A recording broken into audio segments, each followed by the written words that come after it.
Assalamualaikum warahmatullahi wabarakatuh. Bismillahirrahmanirrahim. Alhamdulillahi rabbil alamin. Ahmaduhu wa nasta'inuhu wa astaghfirih. Wa a'udzu billahi min syururi anfusina wa min sayyiati a'malina. Man yahdihillahu fala mudilla lahu wa man yudlil fala hadiya lahu. Salawatullahi wa salamuhu alaihi wa ala alihi wa sahbihi ajma'in, amma ba'du. Mari kita buka kajian kita ini dengan sama-sama membaca basmalah. Bismillahirrahmanirrahim.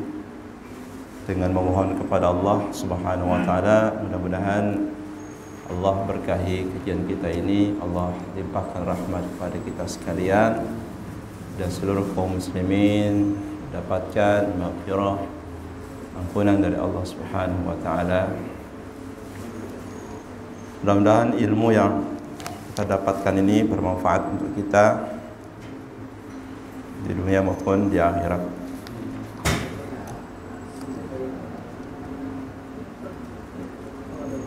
Tema kajian kita pada kesempatan ini adalah kajian atau tema pada pertemuan sebelumnya, hadis yang ke-24 dari kitab Arba'in Nawawi. Hadis ini menempati urutan hadis yang ke-24 di dalam kitab Arba'in Nawawi, yaitu tema besarnya adalah tentang penegasan bahwasanya Allah Subhanahu wa taala telah mengharamkan kezaliman atas dirinya sendiri, dan juga mengenai luasnya rahmat Allah Subhanahu wa taala.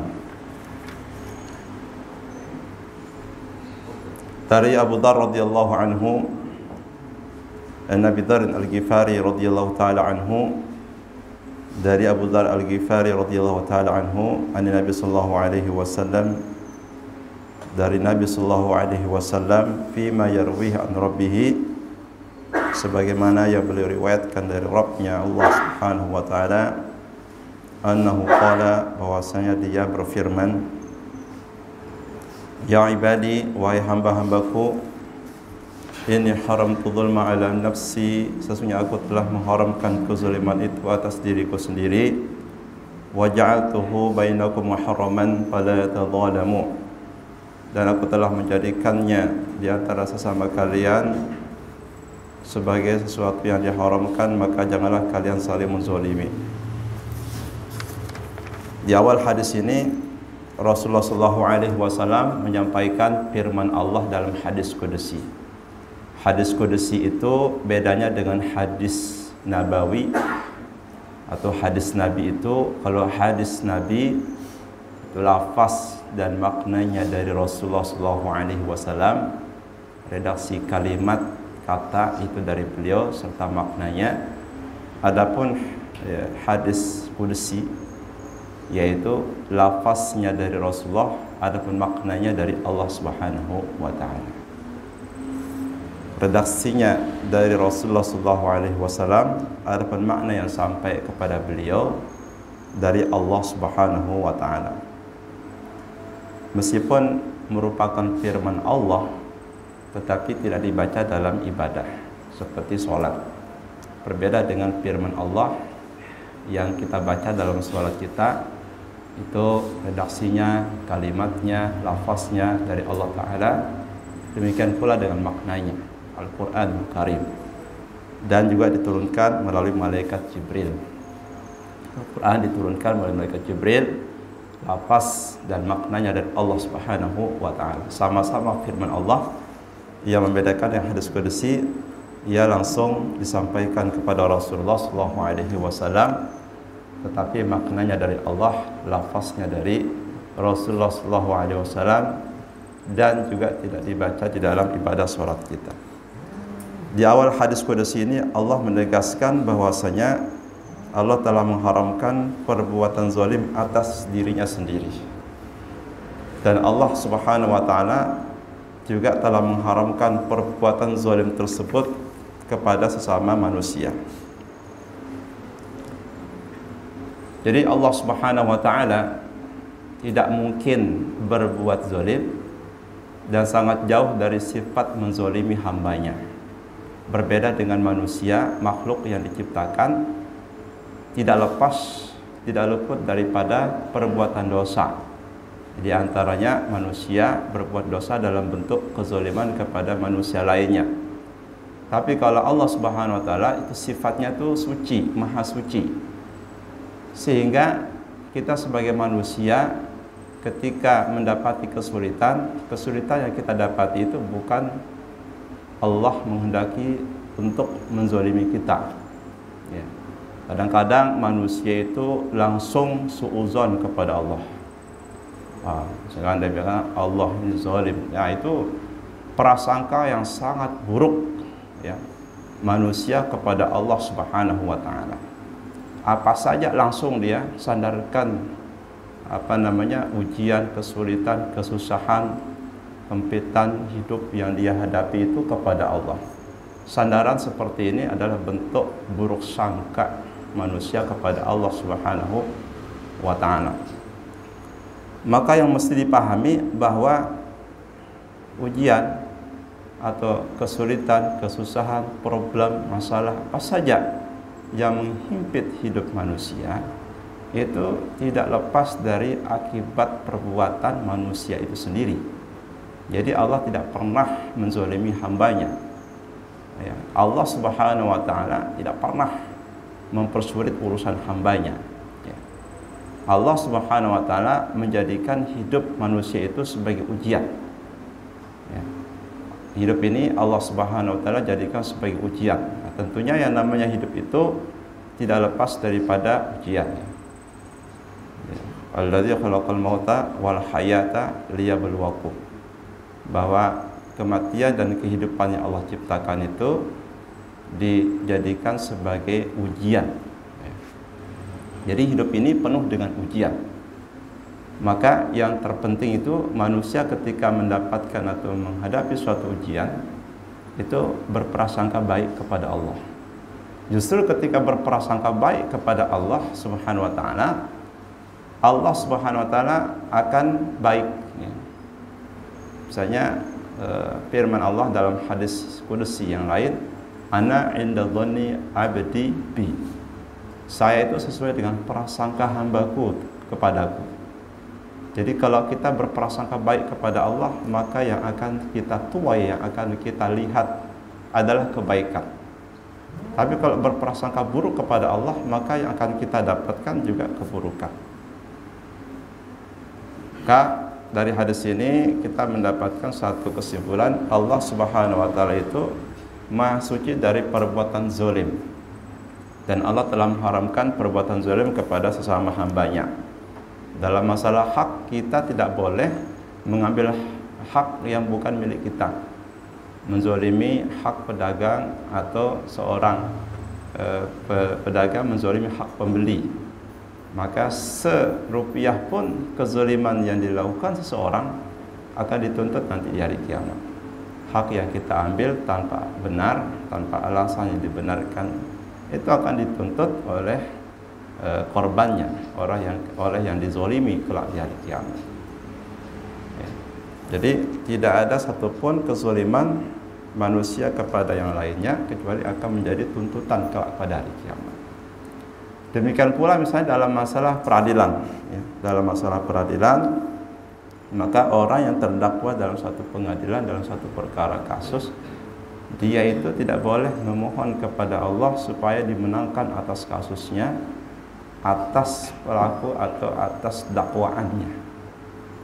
Demikian pula ya, misalnya ada seseorang yang didakwa sebagai pencuri atau orang yang telah mengambil harta orang lain secara paksa, maka yang dituduh telah mengambil hak ini tidak boleh memohon kepada Allah, berdoa supaya dia diberi kemenangan oleh Allah dalam perkaranya.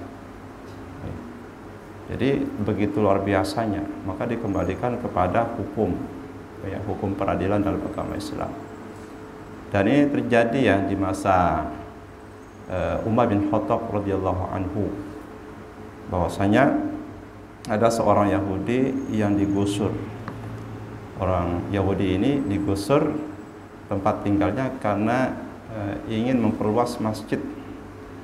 Saat itu terjadi di masa pemerintahan Umar bin Khattab, terjadi di Mesir, ketika Mesir itu dipimpin oleh seorang gubernur, Amr bin As.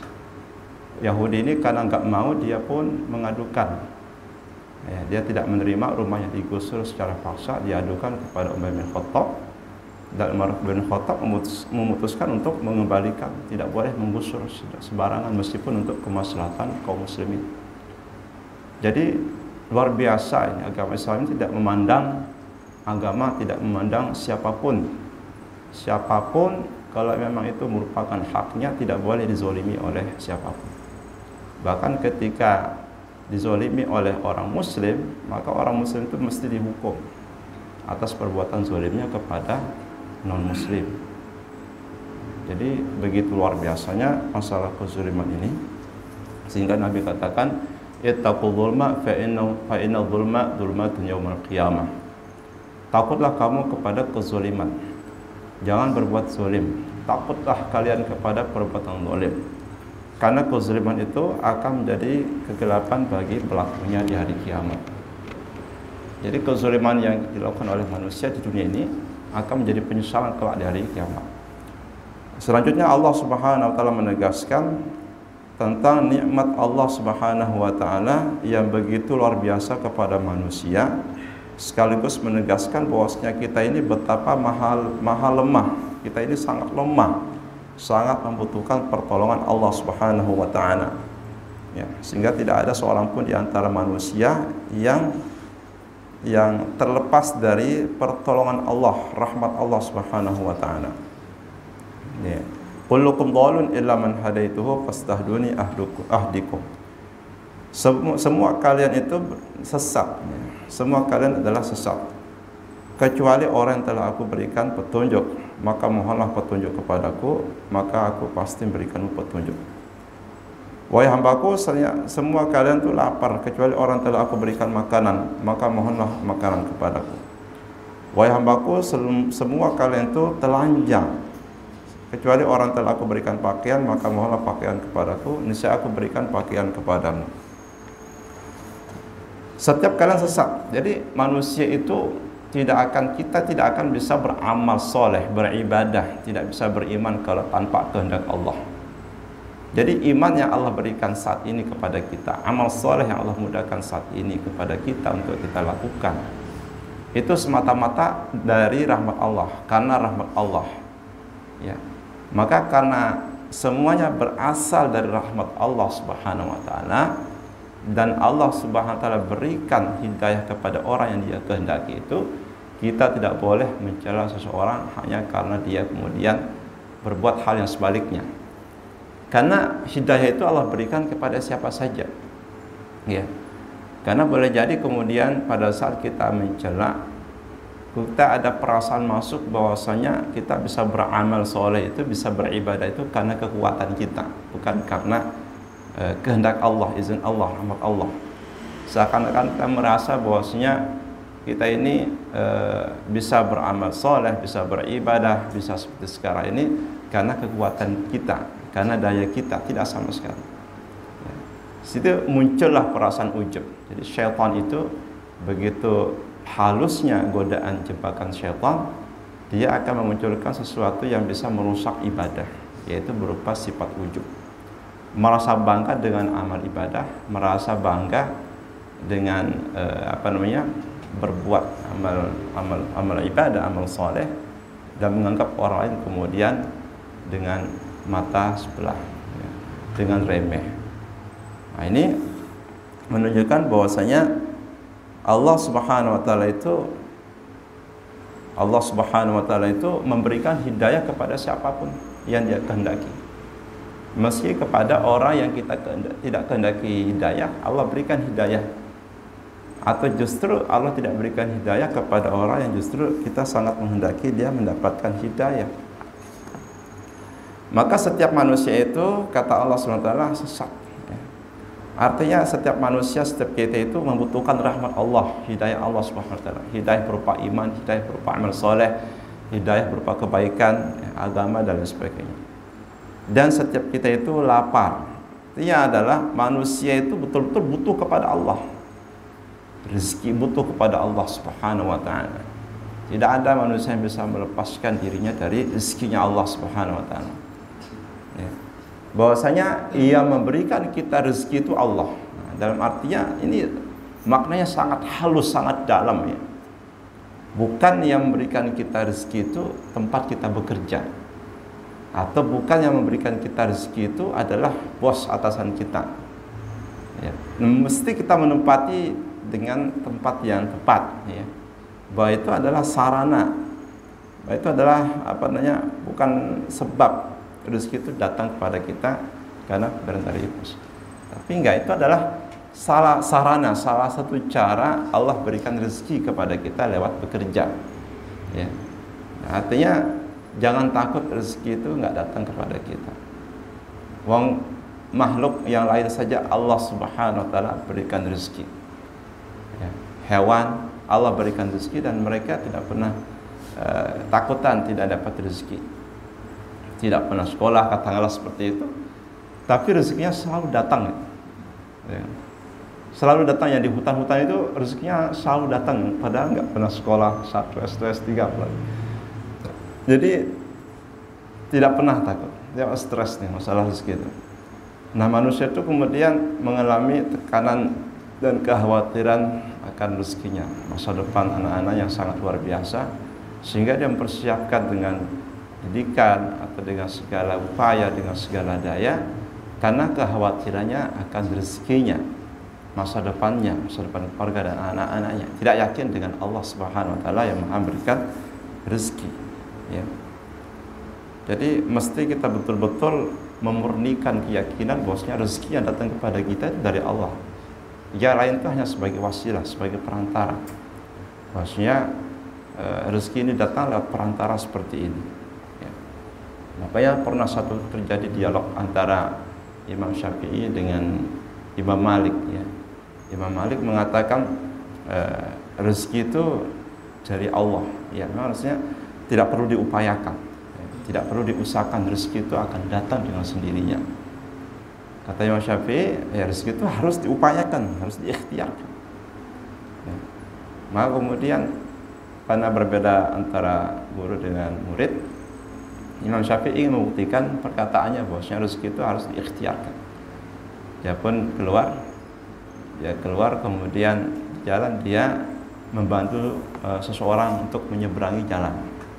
Selesai membantu orang menyeberangi jalan, dia diberikan sesuatu pemberian berupa buah-buahan begitu, makanan.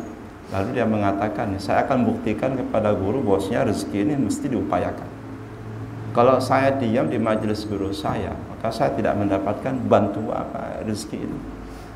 Saya dapat rezeki ini karena saya menolong orang. Artinya mesti diikhtiarkan. Untuk mendapatkan ini mesti berikhtiar, mesti membantu orang itu. Kalau saya nggak bantu, mungkin saya nggak dapat itu.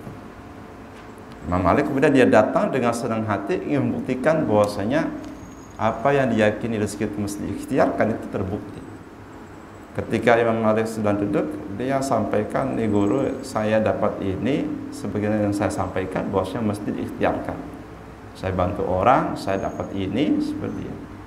Kata Imam Malik, saya dari tadi diam saja di sini, nggak ngapa-ngapain, rezeki datang dengan sendirinya di depan saya sekarang. Ya. Jadi begitulah ya, keyakinan kita itu betul-betul kita murnikan bahwasanya yang lain itu hanya sebagai wasilah, tapi hakikatnya yang ngasih kita itu rezeki adalah Allah Subhanahu wa taala. Tidak atasan, tidak pekerjaan, tidak yang lainnya. Ya. Contoh lain misalkan seperti Nabi Ismail. Ya, meskipun ibunya Siti Hajar mencari ke sana kemari, naik bukit Safa, naik lagi bukit Marwah, bolak-balik 7 kali. Ya. Dia ingin mencoba apakah ada manusia di balik sana yang bisa melihat atau yang bisa dimintai pertolongannya. Tidak ditemukan sama sekali. Tapi di balik di celah-celah kaki Nabi Ismail kemudian memancarkan Zam-Zam. Artinya meskipun kita sudah berikhtiar, kalau Allah takdirkan rezeki kita bukan di situ tapi di sebelah sini, Atau orang itu berikhtiar tapi memang ditakdirkan miskin, ya miskin. Atau Allah takdirkan dia kaya, mesti nggak pernah berusaha jadi orang kaya. Ya, dia berasal dari keturunan kaya, dapat warisan orang tuanya, orang tua yang kaya, nggak ada berikhtiar. Masih bayi sudah mewarisi 5 triliun misalnya. Nah, itu kan buktinya bahwasanya rezeki itu tidak perlu diusahakan, mengalahkan. Contoh dalam kehidupan ya, ada orang yang mempekerjakan S1, S3, S2, padahal yang mempekerjakan SD aja nggak tamat. Ya, SD nggak tamat. Itu banyak seperti itu. SD nggak tamat, sekolah nggak pernah. Bob Sadino itu. Bob Sadino itu pengusaha yang sudah meninggal sekitar berapa tahun yang lalu. Tapi dia mempekerjakan berapa ratus ribu orang. Atau Hairul Tanjung. Ya. Jadi artinya tidak bisa ditentukan dengan taraf pendidikan yang tinggi baru kemudian dapat rezeki yang lebih baik dari orang lain yang pendidikannya relatif lebih rendah. Maka di sini rezeki itu tidak bisa ditentukan dengan pendidikan, dengan ikhtiar. Bagaimanapun rezeki dari Allah Subhanahu wa taala. Yang lain itu hanya sebagai wasilah. Maka perlulah kita itu istilahnya mentajrid.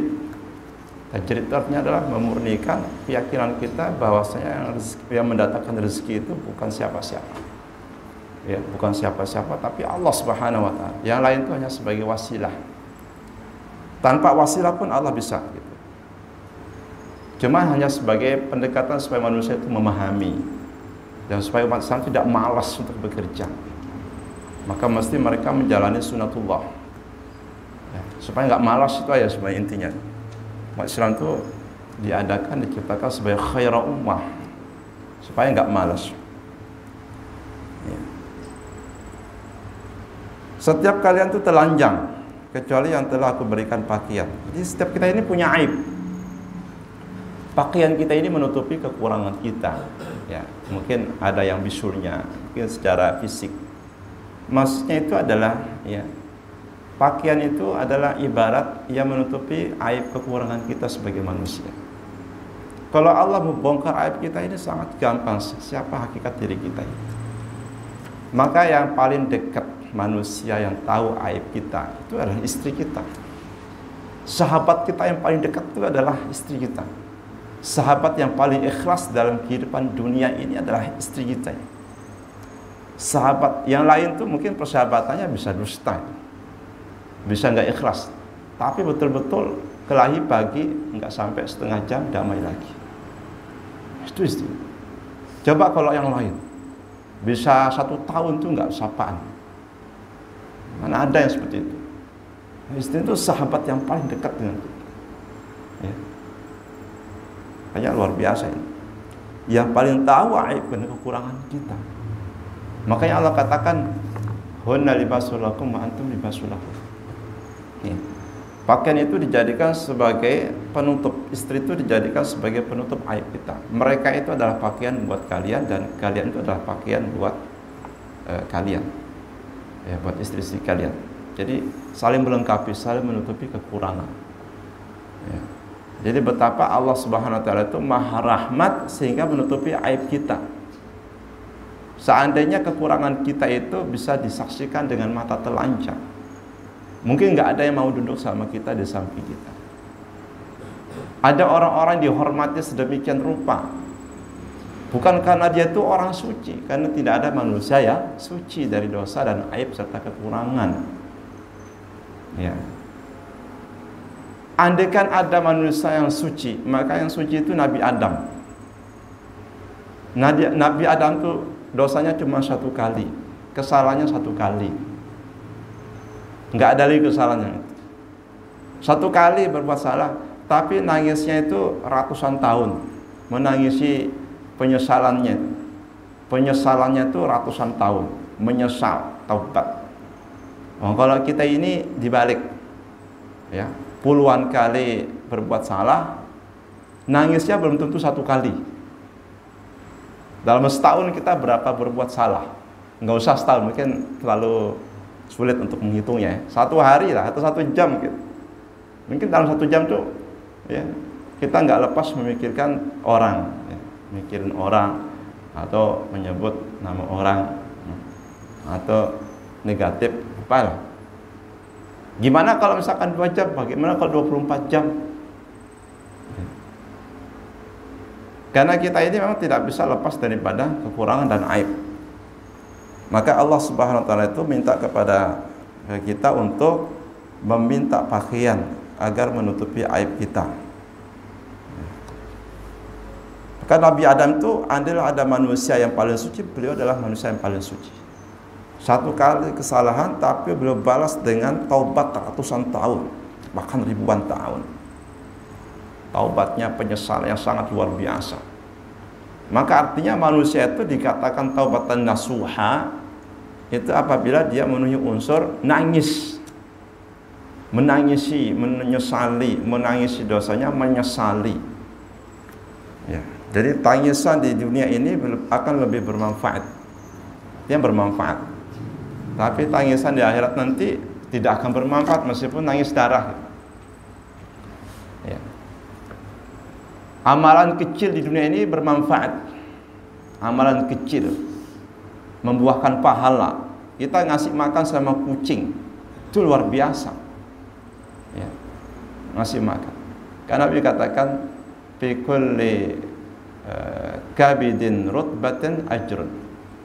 Di dalam hati setiap makhluk itu ada pahala yang nunggu kita. Jadi ada kesempatan siapapun yang menerima kebaikan dari kita ini, kita dapat pahala. Benda mati, hewan, apa saja. Ya.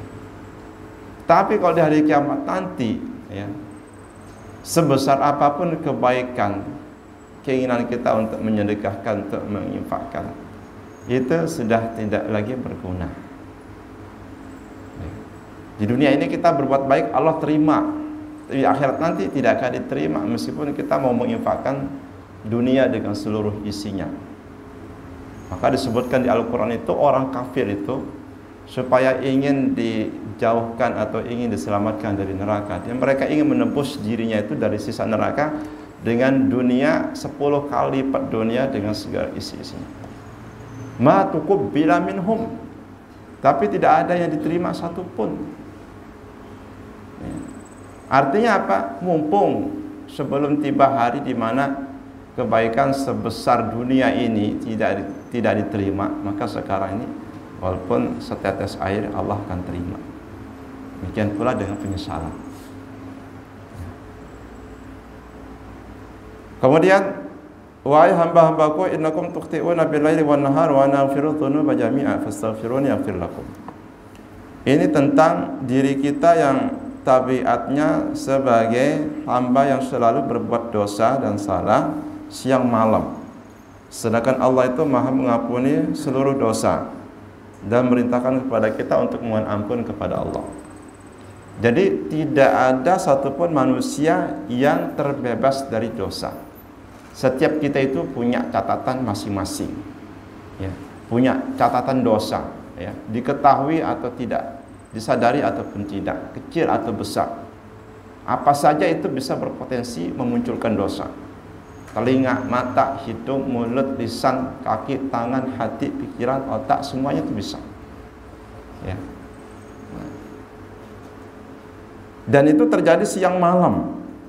Artinya sepanjang kita itu masih hidup, napas itu masih keluar masuk, maka kita berpotensi melakukan dosa.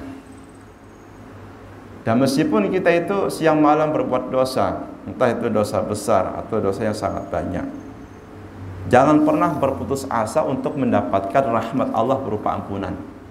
Karena Allah itu mengampuni semua dosa. Ya. Kenapa orang itu membunuh dirinya? Karena dia berputus asa. Ada yang gantung diri, ada yang meneguk racun, ada yang mengakhiri hidupnya karena hutangnya enggak seberapa, 10 juta, mungkin 5 juta. Ada yang karena pacar, putus pacar, ya. Itu pendidikan orang tua lah gitu, ya. Ini masalah krisis orang tua tidak dekat hubungannya dengan anaknya, sehingga anaknya itu merasa tidak punya tempat, tidak mendapat perhatian. Orang tuanya itu hanya seperti binatang, hanya melahirkan tetapi tidak mendidik. Nanti di hari kiamat itu ditanya, udah pasti itu. Itu udah pasti setiap manusia itu kalau punya anak itu pasti ditanya. Ya, ditanya, udah pasti udah ditanya itu. Maka yang seperti itu karena putus asa dari rahmat Allah. Ya. Dia sudah merasa tidak punya daya untuk mengatasi masalahnya. Beban hidupnya dia rasa sudah begitu besar. Ya. Kasihan orang tuanya tidak memberi perhatian, lingkungan sosialnya tidak lagi peduli sama dia. Makanya kehidupan sosial kita ini sedang sakit. Sebagaimana kanker itu yang menggerogoti seluruh tubuh. Kita lihat nih, kehidupan sosial kita ini masing-masing sudah nggak saling peduli.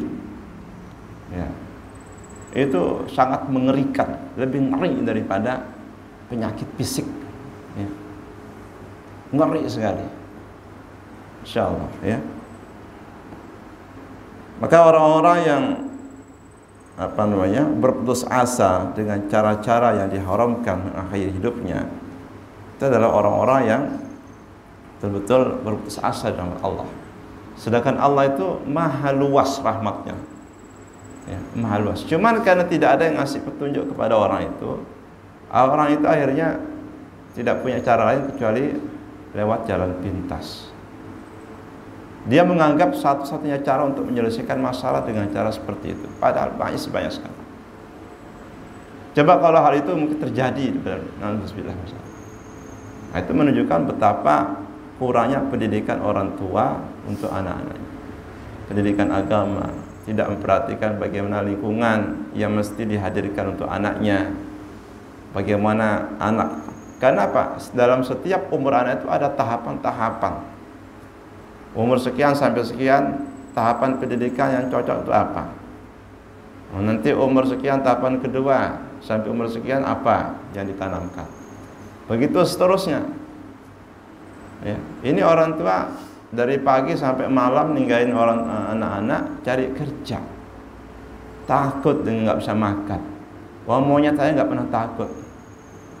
Maunya tuh nggak pernah punya pendidikan, nggak takut, mas senang-senang terus kelihatan. Kita ini lebih hina daripada binatang.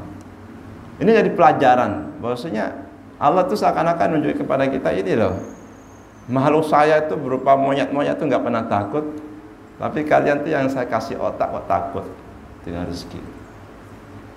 Jadi seakan-akan teguran kepada kita semuanya. Makanya orang yang tidak berputus asa itu akan senantiasa mengandalkan ampunan Allah Subhanahu wa taala. Ya. Mengandalkan ampunan Allah Subhanahu wa taala. Selanjutnya Allah mengatakan bahwasanya kita itu sebagai manusia, bagaimanapun kekuatan yang kita miliki tidak akan pernah mampu untuk mengurangi ya kekuasaan Allah, untuk melawan Allah Subhanahu wa taala, membatasi kekuasaan Allah Subhanahu wa taala. Dan sebaliknya bagaimanapun kemampuan manusia itu mencapai puncaknya, kebaikan yang kita lakukan tidak akan memberikan manfaat dalam bentuk apapun kepada Allah Subhanahu wa taala. Nah, jadi kalau kita orang durjana atau orang yang sangat jauh dari Allah, Allah tidak akan pernah berkurang. Oh, ini gara-gara manusia nggak mau ibadah sama saya, nggak mau beriman sama saya jadi lemah ini. Enggak seperti itu. Jadi tidak sama dengan manusia. Allah itu maha suci, sudah suci sebelum segala sesuatu itu ada. Ya. Tidak akan berkurang kesucian Allah, kemahakuasaan Allah dengan kafirnya atau ingkarnya seluruh manusia itu. Ya. Manusia itu tidak akan pernah bisa menyentuh Allah Subhanahu wa taala dengan kebaikan yang mereka miliki untuk memberi keuntungan kepada Allah, atau dengan keburukan yang akan mereka lakukan untuk mencelakakan Allah, enggak sama sekali. Ya. Orang sholat, meninggalin sholat, ya apakah Allah itu rugi? Enggak. Yang rugi ya mereka yang ninggalin sholat. Orang enggak mau berpuasa, apakah agama Islam itu akan tercela? Tidak akan tercela. Islam itu ya'lu wa la yu'la alaih, akan tetap tinggi dan tidak ada yang bisa menandingi ketinggian Islam. Dengan maksiat manusia sekalipun tidak akan bisa Islam itu rendah, ya. Orang tidak berhaji meskipun banyak yang kaya raya. Apa kemudian Islam itu akan berkurang? Tidak. Justru mereka sendiri yang akan terhina. Mereka sendiri merugikan diri mereka sendiri. Ya. Pendeknya adalah orang yang meninggalkan syariat Allah, itu dampak negatifnya kembali kepada mereka yang meninggalkan itu sendiri. Tidak kepada agama ini, tidak kepada Allah Subhanahu wa taala. Maka siapapun yang berbuat taat pasti akan menuai pahala. Siapapun yang bermaksiat meninggalkan perintah pasti akan mendapatkan dosa. Ya. Jadi jangan pernah menganggap kalau meninggalkan dosa berarti kemudian Islam itu akan semakin berkurang, akan semakin rugi. Tidak, justru dia yang semakin rugi. Dia akan semakin banyak persoalan yang akan timbul nanti dalam kehidupannya. Ya. Kemudian Allah mengatakan bahwasanya seandainya seluruh manusia dan jin dari yang pertama sampai yang terakhir berada dalam satu hati manusia yang paling bertakwa, tidak akan menambah sama sekali kekuasaan kerajaan Allah. Ya. Jadi seandainya seluruh makhluk yang ada di atas muka bumi ini, baik itu jin maupun manusia, itu mereka taat kepada Allah Subhanahu wa taala. Tidak ada satupun yang bermaksiat, yang melanggar. Mereka semuanya sama-sama taat. Anggaplah dunia ini sudah putih. Tidak ada lagi satupun sejengkal tanah yang hitam di atas muka bumi ini. Itu tidak akan menambah kemuliaan Allah, tidak akan menambah kerajaan Allah sama sekali. Demikian pula sebaliknya, kalau seandainya seluruh penduduk bumi ini dari jin maupun manusianya tidak taat kepada Allah, maksiat, sehingga tidak ada yang tersisa, ya, sejengkal tanah pun di atas muka bumi kecuali warnanya hitam, itu tidak akan pernah mengurangi kemuliaan Allah. Semua meninggalkan sholat satu komplek ini. Apa kemudian Allah itu rugi? Enggak. Yang merugi itu adalah mereka yang di komplek ini yang meninggalkan sholat. Mereka tidak berzakat, itulah yang rugi. Yang tidak berpuasa, itulah yang rugi. Yang tidak berhaji, itulah yang rugi. Yang tidak baca Al-Quran, itulah yang rugi. Ya. Jadi jangan pernah kemudian menyangka yang rugi itu adalah yang membuat syariat sholat, syariat puasa, syariat baca Al-Quran dan yang lainnya. Enggak. Ya. Kemudian Allah Subhanahu wa taala, ya, memberitahukan kepada kita bahwasanya seandainya seluruh manusia itu diberikan masing-masing oleh Allah permintaannya, itu tidak akan pernah berkurang sedikit pun apa yang Allah miliki. Ya. Tidak mengurangi sedikit pun kekayaan Allah Subhanahu wa ta'ala, kecuali seperti berkurangnya air yang ada, yang nempel di jari kita setelah kita celupkan ke dalam laut. Ini artinya sama sekali gak berkurang, cuman ini sebagai satu pendekatan supaya kita mudah memahaminya, bahwasanya kekuasaan Allah itu maha luas, tidak akan berkurang kecuali seperti berkurangnya air yang kita celupkan dengan jari kita. Itu maksudnya sama sekali nggak berkurang sama sekali. Jadi Allah SWT itu sudah maha kaya dari sejak awal sampai seterusnya, tidak akan pernah mengurangi kekayaan Allah oleh pemberian yang Allah berikan kepada manusia. Karena kalau kita pikir Allah itu dari mulai kita nggak ada, manusia nggak ada, dunia belum ada, itu sudah diciptakan malaikat. Rahmat Allah Subhanahu wa taala diberikan kekuatan-kekuatan kepada malaikat yang sangat luar biasa. Ada malaikat-malaikat pemikul arasy. Itu kan kekuatan dari siapa kalau bukan Allah yang kasih mereka. Ada malaikat yang sangat kuat sujud rukuknya, yang sangat luar biasa tahannya, enggak tidur, ya, yang melaksanakan tugas. Itu kan kekuatan dari siapa kalau bukan Allah yang kasih mereka. Belum lagi kemudian Allah ciptakan manusia, belum lagi Allah ciptakan semua rezeki yang ada di muka bumi ini, ya, tumbuh-tumbuhan, hewan, semua tempat tinggal.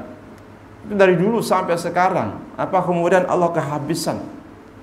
Beda dengan manusia. Manusia itu sekaya-kaya manusia pasti ada ungkapan kekayaannya tidak akan habis sampai 7 turunan. Berarti setelah 7 turunan habis. Ya, Allah enggak, dari mulai ratusan juta katakanlah sampai sekarang tidak akan pernah habis. kekayaan Allah Subhanahu wa taala. Cuman manusia itu yang kemudian tidak berterima kasih kepada Allah. Manusia itu justru semakin dikasih nikmat justru semakin melawan Allah. Bagaimana cara mereka melawan Allah? Melawannya bukan seperti petinju kemudian melukai, enggak. Tapi mereka kemudian ya tidak melaksanakan perintah Allah Subhanahu wa taala, atau mereka kemudian mencela agama Allah, syariat Allah Subhanahu wa taala, simbol-simbol yang memang disucikan, agama, prinsip-prinsip yang memang sangat disakralkan, entah itu Al-Quran, entah itu Nabi, atau agama Islam itu sendiri, Ka'bah misalnya, atau rumah masjid apa-apa segala macam. Itu justru yang dilakukan oleh manusia, bukan justru terima kasih. Mestinya kan orang yang pandai atau orang yang cerdik itu dia berterima kasih. Setiap kali mendapatkan kenikmatan dan kebaikan, berterima kasih kepada Allah, bersyukur dengan cara beribadah, ya, dengan cara berbuat baik. Ya. Nah, ini semakin dikasih, justru semakin menjadi pembangkangannya kepada Allah Subhanahu wa taala, kemaksiatannya kepada Allah Subhanahu wa taala. Kemudian sebagai penutup, hadis ini menyebutkan manusia itu beramal, dan kelak di hari kiamat Allah akan berikan balasan kepada manusia sesuai dengan amal yang sudah mereka lakukan. Jadi kalau tidak beramal, maka tidak akan Allah berikan balasan dengan amal yang tidak mereka kerjakan. Dan kalau mereka melakukan suatu amalan, akan Allah balas sesuai dengan amalan yang dulu mereka kerjakan. In syarran fa syarran wa in khairan fa khair. Baik itu akan dibalas dengan baik, buruk akan dibalas dengan keburukan. Ya, tidak sebaliknya, karena tadi Allah Subhanahu wa taala telah mengharamkan kezaliman. Ya. Berarti Allah itu Maha Adil. Keadilan Allah, kalau siapapun yang berbuat kebaikan atau pernah berbuat kebaikan sekecil apapun, pasti Allah berikan balasan kebaikannya. Orang beriman bisa dapat nanti di akhirat. Kalau yang tidak beriman, Allah kasih kebalasannya itu di dunia ini. Orang-orang yang tidak beriman kepada Allah, yang kemudian memberikan bantuan kemanusiaan yang luar biasa banyaknya, itu dikasih oleh Allah itu umur yang panjang, kesehatan yang luar biasa, kekayaan yang semakin bertambah. Itu mereka Allah Maha Adil. Itu dari segi kacamata keadilan Allah. Jadi bukan berarti wah gara-gara kamu kafir saya miskinkan kamu, enggak seperti itu. Justru sebaliknya, orang beriman itu tidak sedikit yang kemudian diuji dengan kemiskinan. Dan kemiskinan itu tidak menunjukkan Allah enggak suka. Justru Allah suka. Innallaha idza ahabba 'abdan ibtalah. Allah itu kalau sudah mencintai suatu hamba, suatu kaum, akan diuji. Ya, orang beriman itu diuji, apalagi yang tidak beriman saja diuji, apalagi yang beriman. Ya. Maka orang-orang yang tidak beriman itu kalau berbuat kebaikan dibalas di dunia ini. Ya, harta semakin bertambah, makin sehat, umur semakin makin makmur, ya, luar biasa. Kalau beriman ditambah nanti di akhirat. Ya, ditambah di akhirat, dunia diberi balasan, di akhirat juga Allah Subhanahu wa taala berikan balasan kebaikan. Ya, sehingga pada intinya apa yang akan didapatkan oleh manusia di hari kiamat itu sesuai dengan amalan yang dilakukan di dunia ini. Sesuai dengan, jadi Allah SWT sama sekali tidak akan merugikan manusia kalau dia tidak pernah berbuat keburukan, ya, tidak pernah berbuat maksiat. Tidak mungkin kemudian Allah SWT ya, jebloskan dia ke dalam neraka. Bahkan yang berbuat maksiat bisa jadi Allah masukkan ke dalam surga. Ini misalkan seperti kisah yang pernah membunuh 100 orang, atau yang berzina, atau yang lain-lain sebagainya yang banyak dikisahkan Nabi, yang kemudian disebutkan dalam hadis itu dimasukkan ke dalam rahmat Allah.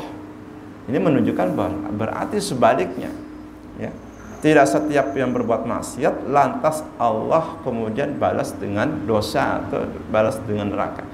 Bahkan justru sebaliknya, maksiat itu seringkali Allah balas dengan kebaikan. Ini maksiat itu seringkali Allah balas dengan kebaikan. Kita makin bermaksiat justru semakin sehat. Lalu gimana caranya ya sudah, berarti kita ini memang terlalu kurang ajar kepada Allah. Sebaiknya kita melepaskan diri dari maksiat, kembali kepada Allah. Itu kalau kasih hidayah. Tapi yang nggak dikasih hidayah sama Allah, dia semakin jadi-jadi di dalam kemaksiatannya, semakin dikasih kekayaan, dia semakin menjauh dari Allah Subhanahu wa ta'ala. Wallahu alam. Ini hadis sudah habis. Mudah-mudahan ada manfaatnya untuk kita semua. Subhanakallahumma wa bihamdika asyhadu an la ilaha illa anta astaghfiruka wa atubu ilaika. Assalamualaikum warahmatullahi wabarakatuh.